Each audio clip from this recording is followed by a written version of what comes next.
This video is presented by the EA Credit Network. Thank you to EA for giving me an early access copy to the Sims 4 Businesses and Hobbies expansion pack. But let's go ahead and hop into today's video. So whenever you're starting a small business, it's usually within your own home. And as a small business owner myself, I started my stationery store within my own home. And I thought with the new Businesses and Hobbies expansion pack, it made sense to make a tattoo parlor on the side, very small and content, with a residential house on the other side. So ever since we got the brand new expansion pack, I've been having an absolute blast building literally anything and everything to my heart's content, whether it's a tattoo parlor, a small hotel, motel, holiday inn, a bar, a cat cafe, literally anything to my heart's content. And I've been having so much fun that I wanted to build a house for a beginner small business owner. And so the Sim is going to be living here on the other side of their property, where on the left side is their house and on the right side is their tattoo parlor. Now, I've already built like a tattoo parlor / educational center about a week ago. And if you haven't seen it, I will link it down below in the description. But as of lately, I've been having an absolute blast like building and like trying out a lot of like cross-pack gameplay in terms of like what you can do with cats and dogs and Discover University and even parenthood, that I want to try my hand in doing a limited pack series where I tap into my family game player side and try out like seasons, parenthood, growing together, get together, stuff like that, packs that I would think are family orientated to me as a Sims player for 25 years. And with The Sims 4, I felt like all of my Sims needed to have their own business because working a 9-to-5 job just seemed so tiring and overwhelming and just not for me when I want to play The Sims, because usually the jobs are all rabbit hole, and rabbit holes, there's not a lot you can really do when they're off the lot. But with The Sims 4 was adding in a lot of like work from home jobs or having an active career and now having the option to have your own business within your own home, it pleases me as a Sims player because I am a small business owner. I've been making content online for the past over 10 years now, since 2011, and I feel like I've always saw myself as some sort of a creative of making something within my own home and not working a 9-to-5 job. I've worked 9-to-5 jobs my entire life, but I've always wanted to work for myself and be my own boss. And I replicate my real life into my Sims gameplay, where I ultimately see my Sims working for themselves in some shape or form. And when I built this, I had no intentions of really like making a very small lot on a big lot, but I kind of like that the house is small, but then you eventually can expand later on as you get more money in your business, maybe expand the tattoo parlor, expand the home, whatever it might be. But as of right now, it is a 1-bedroom, 1-bathroom house, and I really like the vibe of it. And when I was building this by myself, I literally thought Rocco's Modern Life. If you've ever watched that TV show on like Nickelodeon way back in the day, you know what I'm talking about. But if you haven't seen it, don't watch it. It literally makes no sense. But when I saw the yellow, I was like, is that Rocco Modern's Life house yellow color?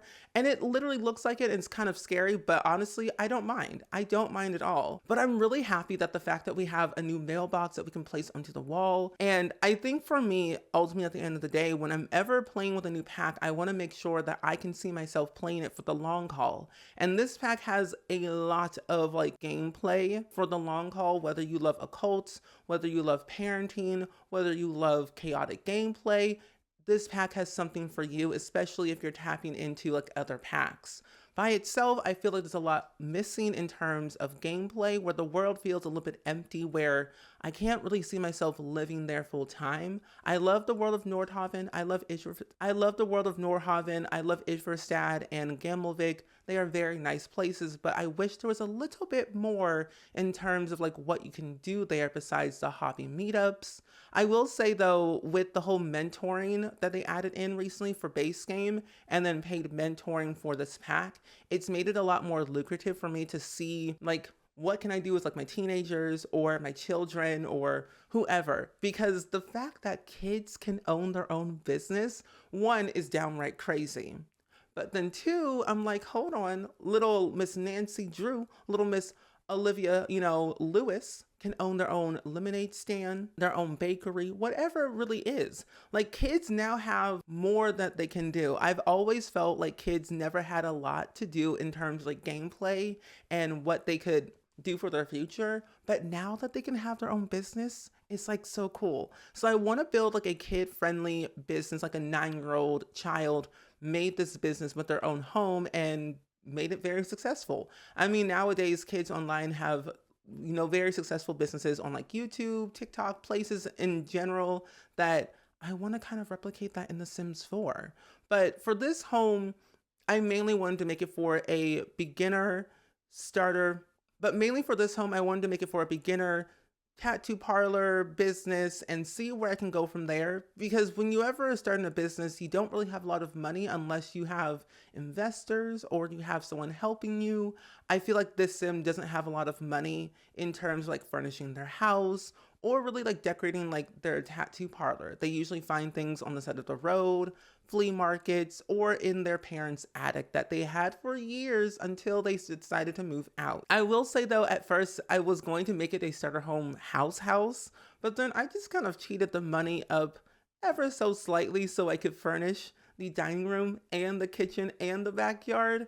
Because my money spending, it's not smart. I feel like I tend to be like, I don't have enough money to furnish all of my things, so I'm going to use everything to my advantage. Now, granted, I only have base game and the brand new pack, so I didn't have access to like eco lifestyle or parenthood or growing together, because there's a lot of like debug furniture that are very cheap, especially in eco lifestyle, like the beds, the tables, the chairs. It would have been so perfect for this house because I built this when I had my super early access. That's why you see my name floating around the screen periodically. And I'm just like, if I had eco lifestyle, ooh, this will be the good rags to riches home that you could really thrive in. And as a lover who loves being poor in The Sims, this is like probably the best pack for rags to riches. James Turner, formerly known as The Sim Supply, is doing a rags to riches series with this pack, and it's been great so far. And I just feel like whenever a new pack comes out, you always got to start broke, cheap, and poor, and work your way up into simoleons, learn the byways and the highways of how to earn money quickly, or the slow route. It really ultimately depends up to you on what you want to do at the end of the day. But I really wanted to make sure this house had everything my sim needed and more some. So I included, like, of course, the new laptop and the new bookshelves, pretty much all the items that the pack has to offer, minus a few debug items, and then of course base game stuff. But I am just pleased that we finally have a pack that is actually really good for cross-pack gameplay. I didn't really see anything in terms of like tattooing as a university elective. I did see pottery, so I'm probably missing it in some shape or form of the university side of that, but I just know that I'm going to be using the whiteboard with this pack a lot. The fact that we can have parenting classes, we can have painting classes, we can have tattooing classes, pottery classes. The list goes on and on and on. Every single skill that we have in The Sims 4 can be taught on the whiteboard. As long as you have level 5 in that skill, you can teach it. And so it's going to make Get to Work even better, I think so, because you can teach charisma classes, you can teach parenting classes, you can teach logic classes, like those type of classes you could teach on the whiteboard. So I don't know. I don't think I've ever been this excited in my life because normally I don't do a lot of community lot builds, but I am having a blast combining them together. I'm currently building a library slash museum right now in one of like my base game save files. And I really want to utilize a lot of the stuff from Businesses and Hobbies and see what it could possibly do. And it may work, but it may not work depending on the vibe that I want to bring. But knowing that we can have a lot of different like features, like a little live entertainment, a little cafe, a little restaurant of some type where you can eat and grab food and leave. Like we just have little different features that can be put into existing builds. Like I want to go back and update all of the base game houses and all the base game community lots to make them more business and hobbies like friendly, and then even including like what the park brings, like the national park and the regular parks that we have in The Sims 4. I want to like update those and add them like to like something else. Like Johnny Zest needs his own home, his own little lounge at some point, and I feel like Johnny Zest deserves true happiness, true wealth, and over time he can eventually overrun the land grabs and take the land grab fortune for himself at some point one of these days. But either way, I'm going to go ahead and go into the game.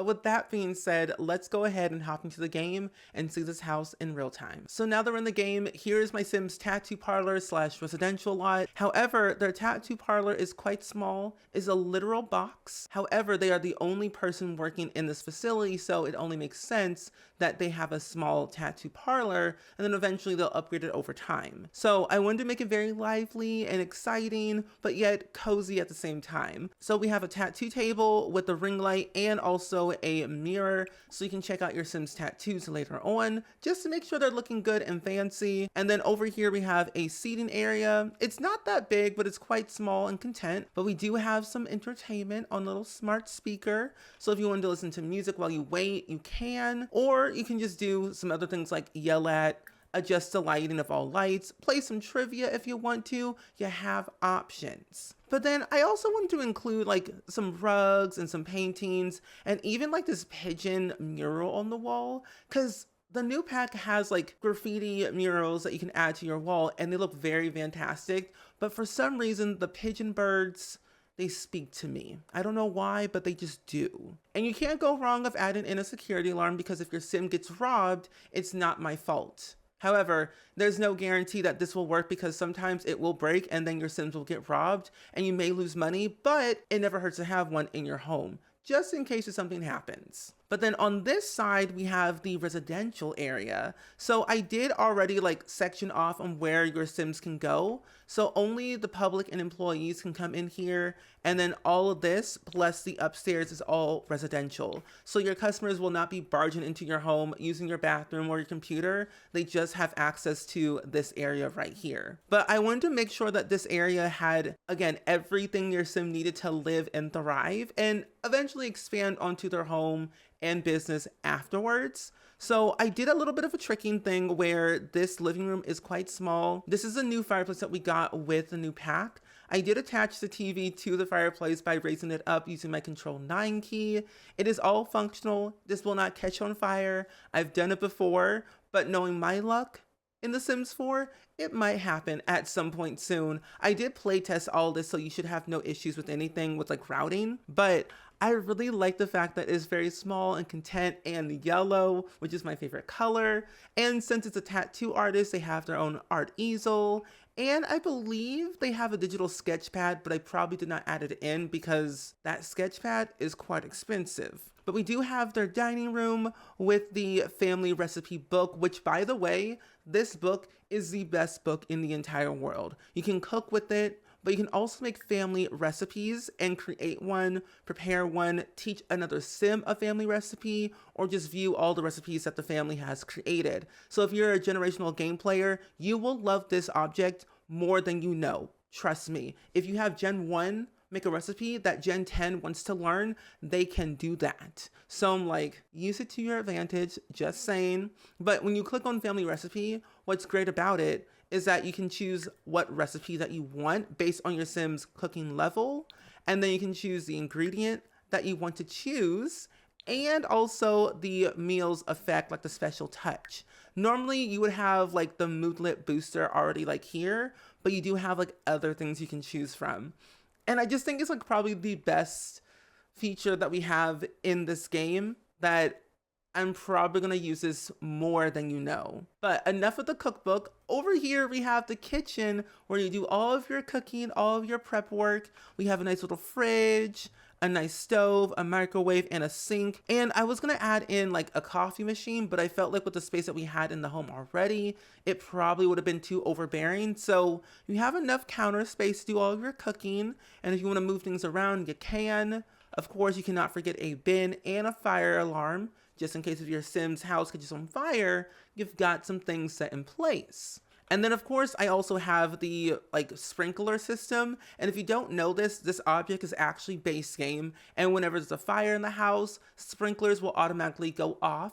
So that way your Sim doesn't like freak out and run out and your whole house is on fire and it just burns to a crisp. This object will save you time, money, and probably tears at the end of the day. But as we make our way upstairs, we have the general hallway. So we have the laptop and the bookcase, and this laptop actually came with the brand new pack along with the bookcase and the desk and the chair. And then we have the bathroom, which honestly, not that exciting. It's a bathroom. You go bathe, you poop, you pee, and that's basically it. But I really like the new tiles that we got with the wall from base game, and then the floor tiles are also from the new pack. So I'm really pleased on how this turned out, especially knowing the sim isn't really that fancy and they don't really need a lot of things to like live a very lavish life in a bathroom. But then for the bedroom, I had a bit of a trouble with this one because it is a very awkward shape and I didn't know the layout ahead of time. So I made do with what I had. I put the bed on the edge of the wall so that way your sim can either sleep on this side or scoot to the other side if they want to. We have a nice little end table, a mirror, and a wardrobe, and of course the raccoon that is Shady McShady. It's not Trashly, but it could be Trashly cousin. You never know. But I really like the fact that I made it homey, but also like cluttered with a purpose is how I kind of describe most of my homes. They're cluttered with a purpose where there's a lot of things, but it makes sense why it is what it is. And I also wanted to show off the general outline of the build. So in the blue is only for residential areas, and then for the pink is only for the employees. This came with the brand new expansion pack. So if you want to build like a small business within your own home, you can decide who has access to what. So when you click on the build, you'll be able to set to the public, residential, or employees only. And since my sim is only going to be working here by themselves, they don't really technically need an employee lounge because their home is their employee lounge already. So if you want to like add another building and make it for employees only, you can do that. You have a lot of space to work around with on the sides and even in the back area too. But again, I say you can do whatever you want. Once you download it, it's yours. Use it to your advantage, of course. But as always, I do hope you all enjoyed it. Let me know down in the comments below, as always, of what do you think of this pack, especially what have you done so far? Gameplay-wise, building-wise, chaos-wise, I want to know. But like I said, I hope you all enjoyed it. Go ahead and like, comment, and subscribe, and I will see you all next time. Bye!